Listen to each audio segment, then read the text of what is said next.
Good morning friends, कैसे हैं आप सभी। वेलकम करती हूँ आपका एमडी लो क्लास में। देखिए, आज का जो हमारा सेशन है वो आईपीसी के टॉपिक पब्लिक न्यूसेंस के बारे में है। लोक न्यूसेंस जिसको हिंदी में बोलते हैं। वैसे आमतौर पर सभी पब्लिक न्यूसेंस ही बोलते हैं, तो ऐसा कुछ नहीं है कि आपको लोक न्यूसेंस ही बोलना पड़ेगा, पब्लिक न्यूसेंस भी बोल सकते हैं।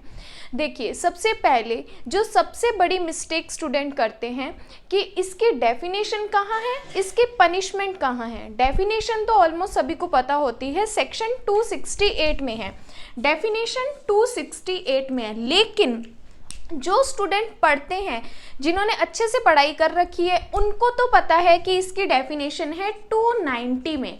ठीक है, बहुत डिफरेंस है। 268 में इसकी डेफिनेशन, 290 में इसकी पनिशमेंट। लेकिन जो स्टूडेंट तुक्के मारते हैं उनका ये जो क्वेश्चन है वो हमेशा गलत हो जाता है। तो याद रखना है, 268 में इसकी डेफिनेशन है, 290 में इसकी पनिशमेंट है। अब देखिए, नॉर्मल अगर समझें कि पब्लिक न्यूसेंस होता क्या है, तो सिंपल सी बात है कि ऐसा कोई एक्ट करना जिससे किसी पब्लिक को असावधानी हो, क्षोभ हो, भय कारित हो, तो वो क्या होती है, पब्लिक न्यूसेंस होती है। सिंपल सा आपको ये समझना है। जब भी आप मेंस का क्वेश्चन आता है, कई बार पब्लिक न्यूसेंस से मेंस का क्वेश्चन आ जाता है 2 नंबर का या 4 नंबर का, तो उसमें सिर्फ बेर एक्ट अपने लिखेंगे तो सफिशिएंट नहीं है। तो आप एग्जामिनर को सिंपल लैंग्वेज में भी समझाइए। बेर एक्ट तो आप लिखिए, फिर आप सिंपल लैंग्वेज में भी उसको समझाइए कि आखिर पब्लिक न्यूसेंस होता क्या है। सिंपल सा उसको बताइए कि ऐसा कोई एक्ट करना किसी पर्सन के द्वारा जिससे उसको असावधानी या क्षोभ हो या भय कारित हो, तो वो क्या होता है, पब्लिक न्यूसेंस की कैटेगरी में आता है।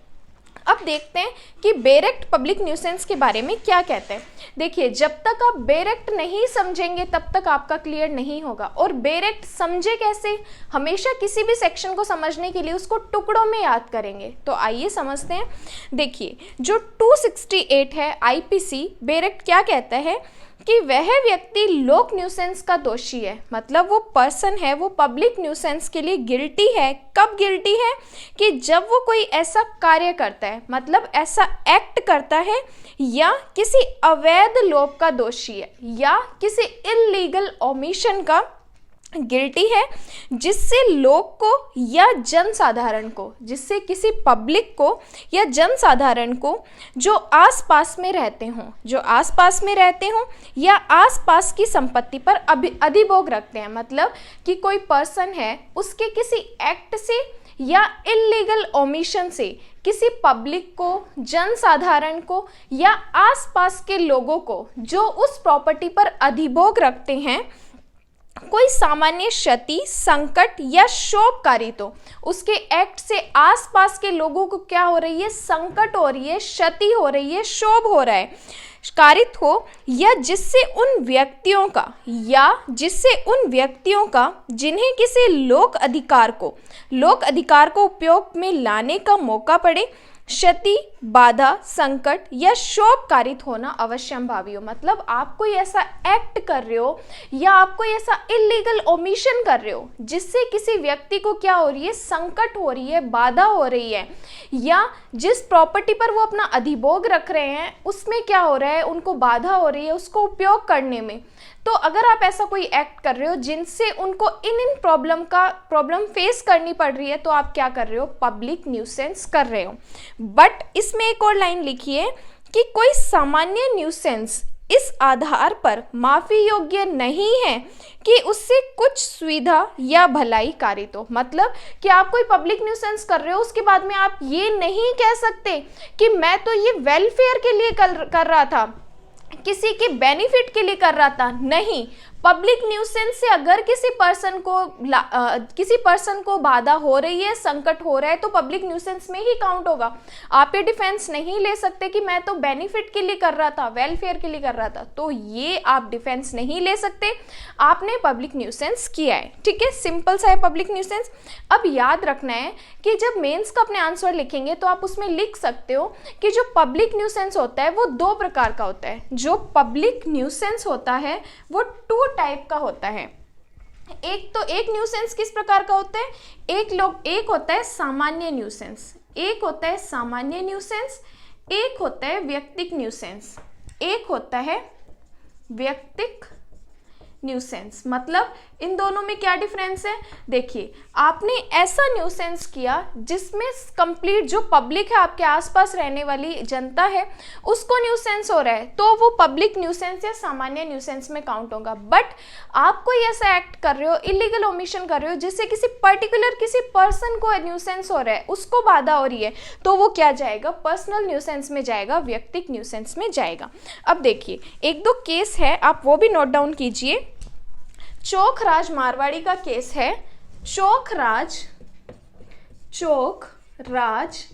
मारवाड़ी का केस है। चोखराज मारवाड़ी का केस है 1908 का, 1908 का है। चोखराज मारवाड़ी का केस है 1908 का। इस केस में क्या हुआ था कि एक पर्सन था, वो क्या करता था? घी में मिलावट करके बेचता था। ठीक है, तो किसी ने केस किया कि इससे तो पब्लिक न्यूसेंस हो रहा है, तो कोर्ट ने हेल्ड किया नहीं, पब्लिक न्यूसेंस का मतलब है कि आपको कोई संकट हो रहा है, कोई बाधा हो रही है, कोई नुकसान हो रहा है, कोई क्षति हो रही है, तभी वो पब्लिक न्यूसेंस में काउंट होगा। अब घी में मिलावट करना एक पब्लिक न्यूसेंस नहीं है। घी में मिलावट करना एक पब्लिक न्यूसेंस नहीं है। ठीक है, इसी तरह एक और केस था चिनैया का मामला। एक और केस था इसी तरह चिनैया का मामला था, और ये केस था 1897 का। यहाँ पे क्या हुआ था कि जो पर्सन था वो दूध बेचता था। ठीक है, दूध बेचने से पहले वो क्या करता था? उस दूध में मिलावट कर देता था, बहुत सारा पानी मिला देता था। तो एक पर्सन ने केस किया कि ये तो दूध में पानी मिला रहा है, ये लोक न्यूसेंस कर रहा है, पब्लिक न्यूसेंस कर रहा है। तो कोर्ट ने हेल्ड किया नहीं, ये पब्लिक न्यूसेंस नहीं है, क्योंकि ये शरीर पर हानिकारक प्रभाव नहीं डाल रहा। तब कोर्ट ने हेल्ड किया कि घी में मिलावट करना, दूध में मिलावट करना, ये पब्लिक न्यूसेंस का ऑफेंस नहीं है। तो ये दोनों केस इंपॉर्टेंट है, आप नोट डाउन कर सकते हैं। और जब मेंस का क्वेश्चन आता है 2 नंबर का या 4 नंबर का, तो आप बेरेक्ट का लिखिए। बेरेक्ट में जो डेफिनेशन दी है मैंने आपको सिंपल बता दी है लैंग्वेज में कैसे इसको याद रखनी है। देन पब्लिक न्यूसेंस का सिंपल मीनिंग बताइए। देन उसके 2 टाइप लिखिए कि एक सामान्य न्यूसेंस होता है, एक व्यक्तिक न्यूसेंस होता है। इसको भी मैंने आपको ईजी में बताया दोनों में क्या डिफरेंस है। देन ये 2 केस नोट डाउन कीजिए वहाँ पे। देन आपका ये क्वेश्चन कंप्लीट हो जाएगा। सिंपल सा आप इसको पब्लिक न्यूसेंस को लिख सकते हैं। अब बात आती है इसकी पनिशमेंट के बारे में। मैंने आपको बताया 268 में इसकी डेफिनेशन, 290 में इसकी पनिशमेंट। तो पनिशमेंट क्या है? जो पर्सन पब्लिक न्यूसेंस करता है तो उसको कितनी पनिशमेंट मिलती है? तो इसमें याद रखना ओनली फाइन मिलता है। ओनली फाइन की इसकी पनिशमेंट मिलती है जो 200 रुपीज तक मिलती है। ओनली फाइन की इसमें पनिशमेंट मिलती है जो 200 रुपीज तक मिलती है। 200 रुपीज का मतलब कि चाहे तो मैजिस्ट्रेट उसको 10 रुपए का फाइन दे, चाहे तो उसको 199 का दे। मतलब 1 रुपए से लेके 199 या 200 तक कितना भी न्यूसेंस के लिए उसको पनिशमेंट दे सकता है, ये मजिस्ट्रेट की डिस्क्रिशन पावर होगी। ठीक है, तो 268 में इसकी डेफिनेशन, 290 में इसकी पनिशमेंट। तो ये सिंपल सा टॉपिक था पब्लिक न्यूसेंस के बारे में। आप इसको अपने नोट्स में नोट डाउन कर सकते हैं। और अगर आपको मेरी वीडियो पसंद आई हो और नए हैं आप मेरे चैनल पे फर्स्ट टाइम देख रहे हो, तो प्लीज़ मेरे चैनल को सब्सक्राइब कर दीजिए एंड मेरी वीडियो को लाइक कर दीजिए। Thank you so much.